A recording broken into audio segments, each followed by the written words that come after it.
Understanding soft spot, a guide for English learners.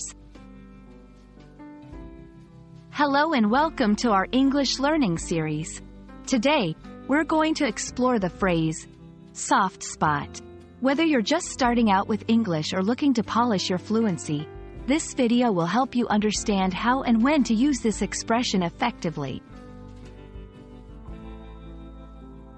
The phrase, soft spot, has a literal and a metaphorical meaning.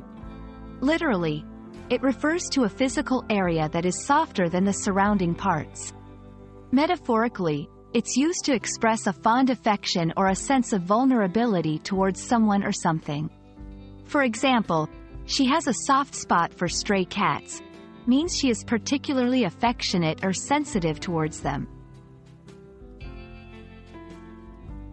Understanding a phrase means seeing it in action. Soft spot can be used in various contexts. For instance, even though he pretends to be tough, he has a soft spot for his grandchildren.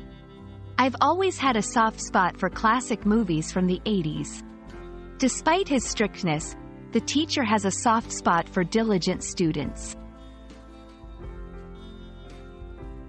When using the phrase, soft spot, remember it's often personal and emotional. Avoid using it in formal contexts where a more specific term would be more appropriate. It's also not to be confused with weakness, which can have a negative connotation.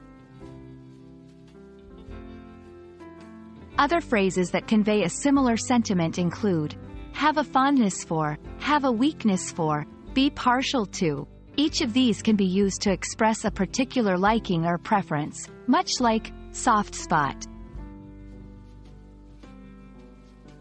We hope this video has cleared up the meaning of soft spot for you. Remember, it's all about expressing a tender, affectionate side. Use it to show your empathetic nature in your conversations. Until next time, keep learning and practicing. See you in the next video.